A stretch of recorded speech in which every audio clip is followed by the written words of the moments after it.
Growing up, I was always a really big fan of horror. I was that kid who was running up and down the hallways at the rental shop, like looking at all the cover art of the films and just being blown away by the horror genre in general. I mean, everything else in the video store just seemed to pale in comparison to what horror had to offer as form of entertainment. And a big part of that was Friday the 13th. I remember when I saw my first Friday the 13th film, Jason just scared the ever-loving shit out of me. I was hooked. I mean, I grew up in the woods, I grew up on a lake, and so that setting just kind of sat with me. And so over the years, I would just rent the films in succession. I'd watch them over and over again, and that started to make me research filmmaking. When I moved out to Los Angeles about 10 years ago, if you had asked me on day one what I wanted to do, I would have told you I wanted to work on a Friday the 13th film. It just so happened that instead I got into children's animation films. Even though that wasn't really where I intended to go when I got into this business, it taught me a lot about filmmaking. After about, I want to say 6 or 7 years of working in that side of the industry, I started to get the itch to start to pursue making a horror film. Yeah, I mean, Friday the 13th just made sense to me, and I wanted to do my own fan film, and I just didn't know how to do it at the time. So, yeah, so what's the next question?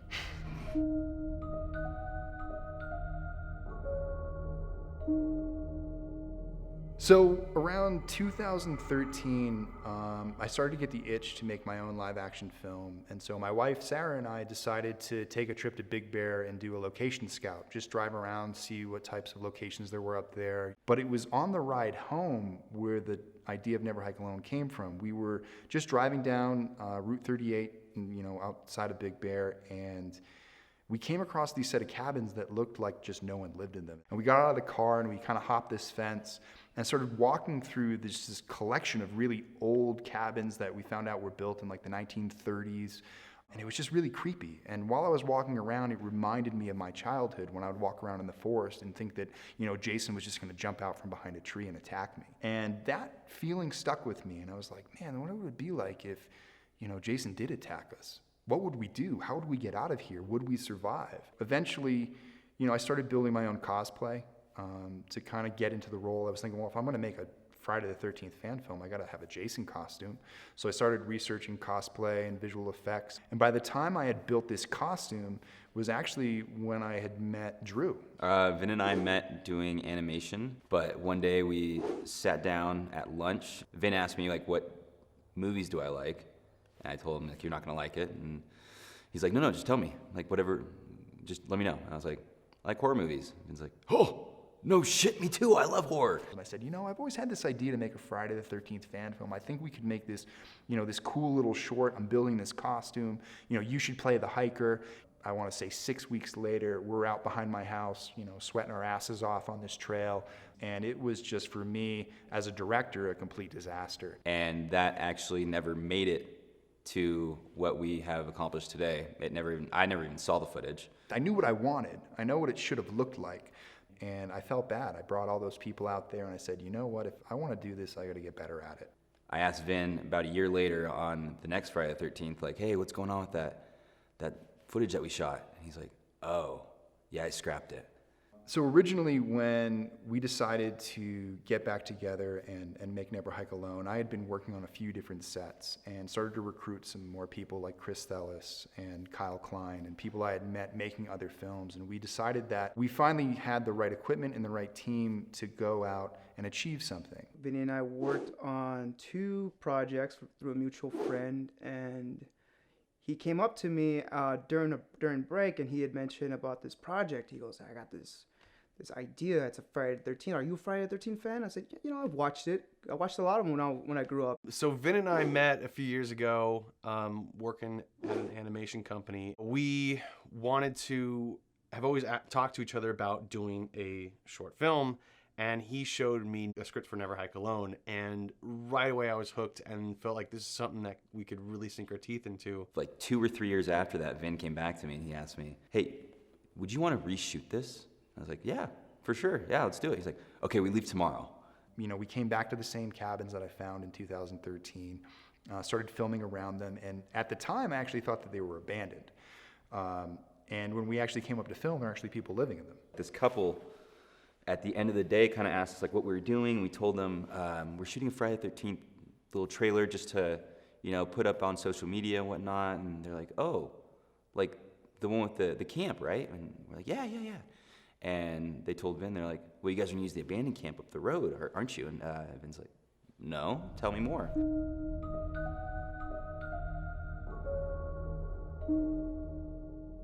When we were first told about the camp, the guy who was living in the cabin pulled out this map and he showed it to me and he said, look, like camp's right here. And there it was on the map. It was marked. It said college camp. There was a little blue icon. Everything we needed was there. And so when I started looking at Google Maps and I started looking at what was there now, everything was gone.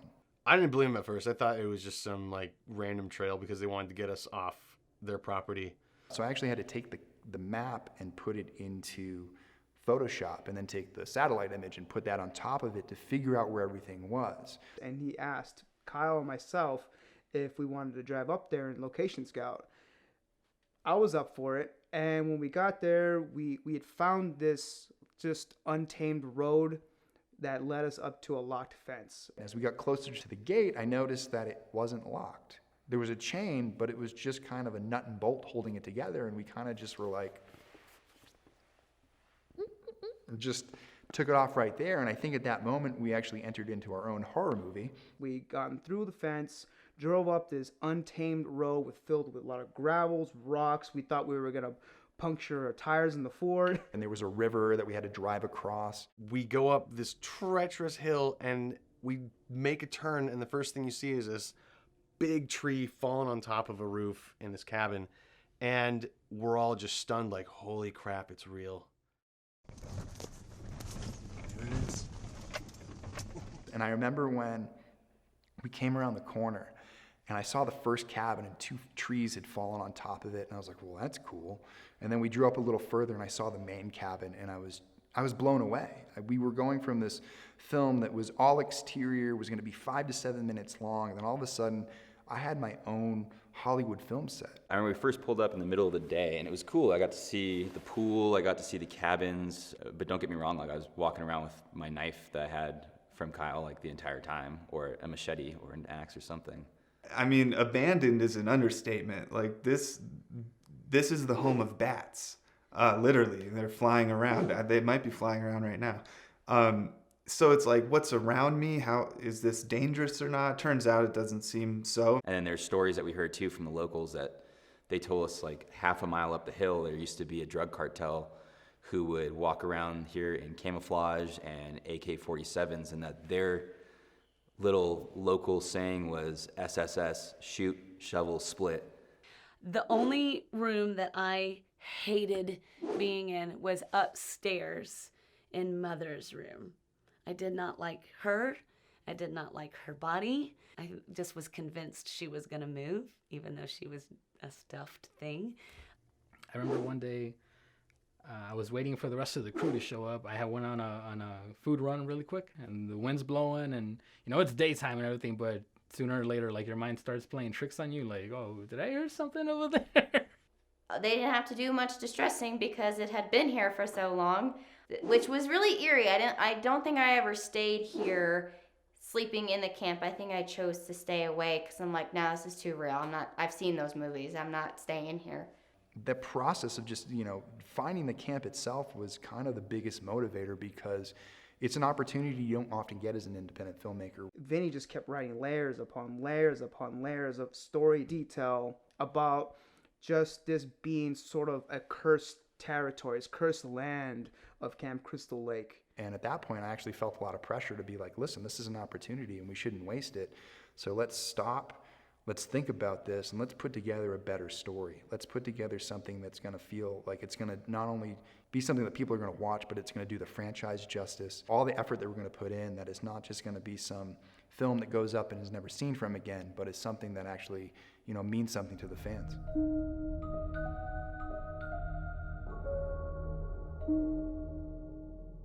I think the first challenge was really convincing people that this isn't your average fan film. We're still doing it with the same spirit. We're going out here. We're not going to make a profit off of it. But, this is going to be different. This is going to be an opportunity to work on something that, not a lot of people get to. So when I first found out I was working on a fan film, I was kind of like, okay, that, you know, that there's so many different ways that can go. And then it's a Friday the 13th fan film. There's a lot of ways that can go. My friend Evan, who put me on the project, kind of said, it's a fan film, but it's serious. You know, he's like, these guys are serious. They found this really great location in Big Bear. Then I showed up on set the first day, and I saw the grip truck and the team and on the day's shot list. And then I arrived at camp, and I was like, we're shooting a movie. This is a Friday the 13th movie. I mean, making a fan film, making a feature film, if you're going to put your heart and soul into it and you're going to put the effort into making this project something you know it could be, I don't care what title you put in front of that. It doesn't matter. To me, I thought it was going to be like maybe a month project max. Turned out to be more than a year project, pretty much. And if they could believe in what I saw for the film, that, you know, it would be worth it. So that was the first challenge, and then obviously coming up here and figuring out, like, how are we going to get a grip truck up a dirt road that hasn't been maintained in 30 years. You know, when I started this, I just wanted to tell a good story. And by the end of it and going through it, I actually had to learn how to, you know, raise funds, how to produce, how to recruit, how to schedule. Everybody that was volunteering on the film had day jobs. We worked Monday through Friday, and then we were getting in a van on Friday night, driving up to Big Bear, staying at an Airbnb, and then shooting Saturday and Sunday, getting pieces of the footage together, and then coming home and looking at it and saying, oh, look, there's a technical issue here, or, you know, this is broken or that's broken. How can we do this better? I remember being at the equipment rental place going, dude, we're not filming this weekend. It ain't happening. Like, somehow all of the equipment that we wanted is not available. And yeah, what are we going to do? The camp threw a ton of stuff at it. It's just, I mean, I came up here one time to film some footage, just some preliminary footage for the film. I ended up cutting my arm, you know, and there's no medic out here. There's no quick way to get to the hospital. I ended up just wrapping my arm up in a towel and directing for 8 hours and going to the emergency room at 2 a.m. It was middle of the night, if not early hours in the morning, and the snow started coming down out there. It was during the axe and machete scene. I was so cold. I was shivering. So, like, when I'm pulling that machete out, those are real shivers. We all had hand warmers in our gloves, in our shoes. I was numb. I was numb shooting a Friday the 13th film going, what is going on? This is my first night on set. I got home, I took a bath, which I haven't done since I was 12, so I could de-thaw myself, and I felt it happening. I was like, okay, my body's getting normal. And then I finally, like, got in bed, and I went, when can we do it again? Everyone was so together on this that there was almost just a one vision. There was one road that we're going to go down, and everyone was on board for it. And that is a huge key in making a film, be it a fan film, big multi-million-dollar budget. If everyone's on board and understands the direction, you're golden. You know, luckily I was surrounded by an enormous amount of talented people. Without them, there's no way I could have got this film done. And working back and forth with everybody was the way we overcame it. It was a lot of problem solving, but it was putting our heads together and coming together as a team and saying, okay, here's our issue, how do we solve it? And the process of that was really how the film got made.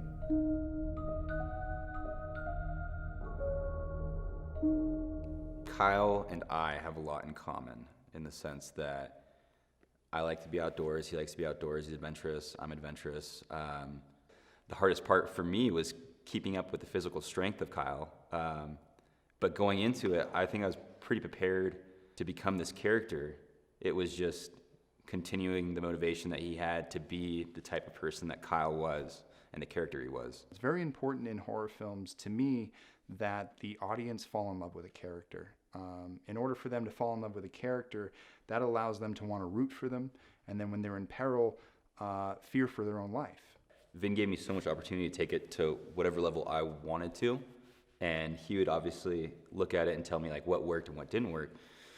But it was getting that freedom from him that, like, allowed me to really go with Kyle's character. Andrew did a phenomenal job. Any film where there's a guy, not a ton of dialogue, and you can still keep people interested, that's impressive. Watching Drew play Kyle was so much fun because Drew is he's like such a positive energy, and it's almost strange. Like, especially that first night when I was there and it was 27 degrees and it was snowing. He didn't care. Like he was just laughing and farting and just walking around set, doing whatever he wanted, cheering everybody up. And then Vin said, "We're ready to shoot," and he was Kyle. It's fun to see like a true professional actor be able to switch gears and understand when to switch gears.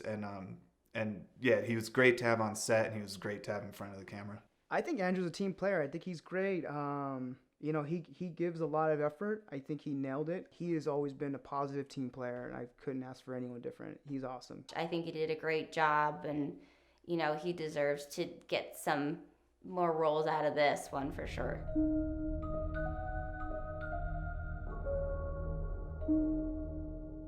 So taking on the role of Jason is not as easy a task as you think.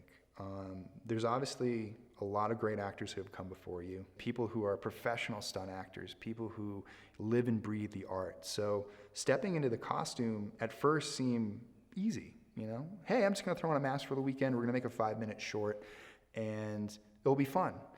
And then when you start to extend it out to 20 minutes and 40 minutes and 50 minutes, and you realize that you have to bring a presence to the screen. This isn't just dressing up in a suit and swinging a machete around. This is living and breathing a character. I would often go out by myself on the weekend on the trail behind my house and just put on a mask and start to walk down the trail and work on a walk and work on a cadence and work on a breathing rhythm and everything. And you know, it wasn't just going out and strapping on the costume, it was becoming the character. So I think my approach for the film was to become that embodiment of revenge and rage and just bring that all towards Kyle and, you know, try to make him as intimidating as possible on screen. Vin's ability to know, like, I don't think Jason would move that way, or I don't think he would turn that way. It was those subtle details that made Jason such a powerhouse in the film. And shooting him was it was always a blast, and it was always make him look iconic. Every time Jason is on screen, he owns the screen. I was told very early on by our stunt coordinator, Jessica Bennet, that I was not going to be able to perform all the stunts as bad as I wanted to. I said, yeah, no, I'll be able to handle everything. I was an athlete. I totally got it. And she was like, listen, like, it doesn't matter what your athletic capabilities of. If you twist your ankle, if you fall the wrong way, if you hurt yourself, not only are you out of Jason, you're out of director. You want somebody who's professionally trained to step into that role and handle those things so nothing goes wrong. So when Bryan came into the role, you know, I knew that he was capable of doing it. Playing Jason was actually very nerve-wracking. I was very excited to get the role when Jess asked me if I would be willing to double, and I immediately said yes. And then after I got off the phone, I started thinking about what that actually meant and everything that kind of went along with it.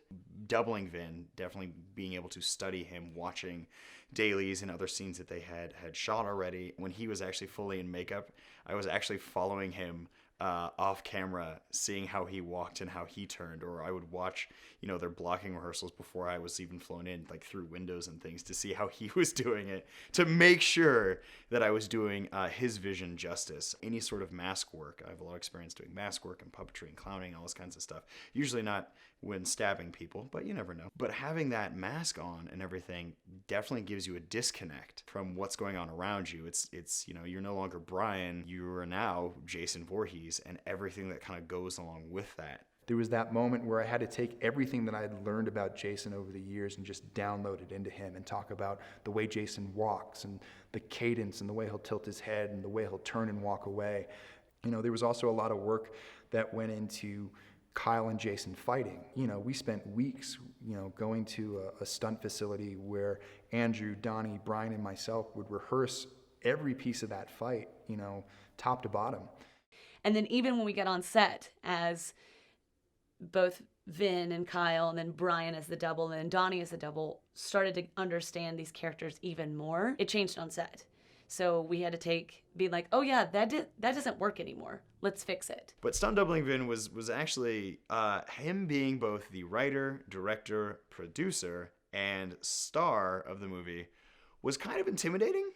I realized that it was going to be no small task, and the fact that when he was not playing Jason and I was playing Jason, he would be behind camera watching my every move. And I think it was the first big stunt sequence where getting hit by a bunch of stuff, and afterwards Vin coming up to me and actually being like, "Oh man, was it good?" And he was like, "Yes."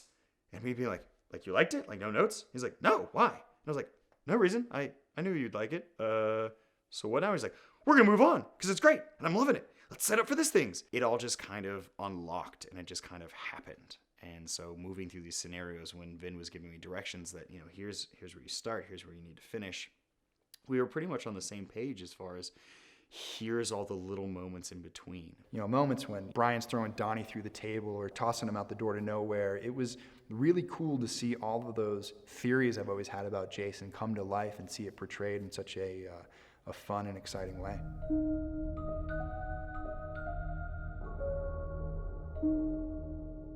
What was your reaction when you found out Tom Matthews was going to be in the film?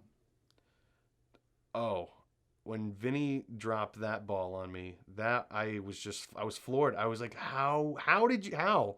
And, how? About halfway through the production of the film, I got a phone call from one of our producers, Barry J. Said, "Hey, Vin, I got an interesting proposition. I'm going out on a dinner with Tom Matthews." And I was like, "Really? That's amazing. That's cool. Tell him I said hello. Tell him I'm a big fan." We had dinner, met everybody, and we got to start talking about Never Hike Alone. And then Vincent sent me over what they had shot already. Looked amazing. So I was really excited to be a part of it. Vincent and I started talking, and we figured out a way where Tommy Jarvis could come back as the character. We ended up scheduling a meeting. I ended up getting a lunch with Tom probably about a week later, and I sat down in this little restaurant and said, "Hey, this is basically my idea for this film. And if you can play a role in it, I think that would just blow everyone's mind." I was excited to get back into the character. I've always felt that Tommy felt it was that Jason was still lurking out there. We had always intended for Tom to play the driver of the ambulance. It was something for me as a student of Friday the 13th. I could see the character of Tommy Jarvis growing into a paramedic. Reprising the role as Tommy Jarvis was something I think everyone's been waiting for, myself and the fans included. I think Part 6 is a huge fan favorite because everyone has somebody to root for. I think it's long overdue. I was just like, oh man, people are going to lose their mind when they see this. And sure enough, Part 6 is my favorite movie. That sort of felt like surreal at first, seeing him on set, and I'm thinking, "You're Tom Matthews. You're right here. I'm telling you how you are in frame. We're lighting you up." It's pretty humbling and it's exciting. Like it's just like dreams coming true, man. It's very surreal. I liked it a lot. I was just hanging out with Vin in the office, and he just casually told me, like, "Oh yeah, we got Tom Matthews, by the way." So, as you can imagine, my reaction was pretty much, okay. Like, first of all, I get to work on a Friday the 13th project, and Tom Matthews is in it. My favorite Tommy Jarvis. As you can imagine, that was pretty awesome. He was in full costume. He was in the ambulance. They had already done some rehearsals, and then Jason will show up. And I kind of like looped around the ambulance and actually kind of walked up and just stood behind Vin and just stared at him. And there was definitely this spark in his eye. I'm not sure exactly what was behind it, but the spark in his eye of him being like, "We meet again." I was really excited having an alumni come back and help us out with a fan film that he's going to make a cameo in, and just the amount of work he put into it on the side and helping us out. I mean, that's really good to hear, and it kind of shows you like how much effort we put into this and how good our final product was. It was a treat. I mean, the fact that we're doing this fan film and we are so passionate about it and wanting to do homage to the franchise, that somebody who is part of that franchise and is such a cherished part of that franchise would want to come out into the woods, come hundreds of miles into the mountains with us. Being on the set for Never Hike Alone was a lot of fun, partly because my family was there. I was able to bring them up. My kids know that I was an actor and blah, blah, blah. They've never seen me, and my middle son Miles was able to watch on the monitor what was going on, and he was like really impressed with me. He said, "Dad, I'm really impressed." So, well, thanks. So that was a lot of fun, and the crew was great, and everybody was great. Vincent was great, and all the other actors. Andrew did a great job. Yeah, it was just a lot of fun. Just great energy, and that's how it should be.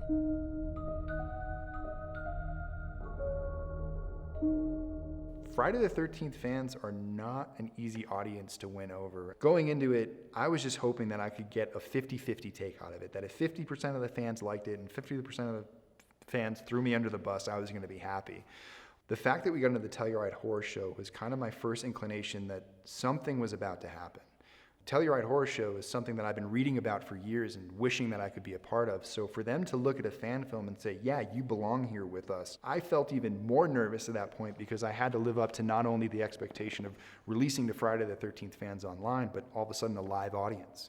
Lights went up, I hit the go button on YouTube, and I sat back for 57 minutes just not knowing what was going to happen. I remember getting on stage and a lot of people stuck around for the Q&A. It was a good experience, and Tom had a lot of great things to say about the film. He was there with us. And then it was probably midnight at this point in Colorado, and I walked back to my hotel, and I flipped open my laptop, and I just saw the plays ticking up, and I saw the comments building up, and I saw the reviews that were coming in from places like Bloody Disgusting and Dread Central, Birth Movies Death, Friday the 13th franchise.com, and every single one of them was overwhelmingly positive. Friday the 13th and horror fans in general are just such dedicated fans to have their approval. That's really nice and humbling. As a fan, I would have to say it feels great, and seeing so many other fans love it because, obviously they see what I saw when I read the premise, when we hadn't even filmed one shot yet. That's perfect, right? It's a fan film. I don't think any of us could be happier than seeing the fans say, just give us more, this was amazing. As time has gone on, for people to go, wait, you did a Friday the 13th? And I go, well, it's free on YouTube. And they go, well, what's it called? And I go, well, I did Never Hike Alone. And they go, you did that. I saw that. And you go, what do you think? They're like, I loved it. I can't believe you worked on that. It's just been amazing. Like, I've had people come up to me, people that I admire in the industry, compliment not only my work, but the film itself. They're like, this is great. People I'd never even talked to coming up to me and saying. So that, again, that's the really fulfilling and gratifying part of it. Every time I heard people talking about it, they might not realize that it was me behind the mask in some of those stunt sequences and everything. So the fact that any person who has liked the Friday the 13th films or just horror films in general, my loved ones as well, or some of my close colleagues, or even just some of my mentors or people I respected, the fact that they're like, oh my God, have you heard about this Friday the 13th film, like Never Hike Alone? That's something you should be in. And I'm like, I already am. And they're like, what? It's a fan film. Like, there's not some big budget marketing campaign behind it. It's just grassroots, and I think people love the franchise so much that it just got attention, got people viewing it. It felt good. I'll be honest.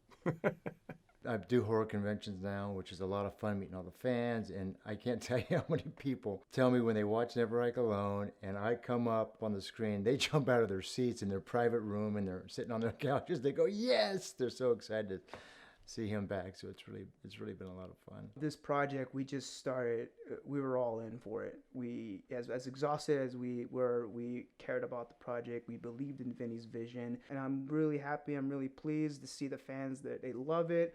I cannot ask for anything more. It's very humbling. People put a lot of work into this, and thank you for the fans for watching it. For me, it was a big life lesson in saying that, if you're passionate about something, that you should just go for it. To have it pay off the way it did was completely unexpected, but I can't imagine it being any better than it has. And I'm completely thankful for all the fans and anyone who showed any support along the way and has supported it since. It means the world to me because I put my heart and soul into this thing, and to see it, see those rewards given back is, all I could ever ask for.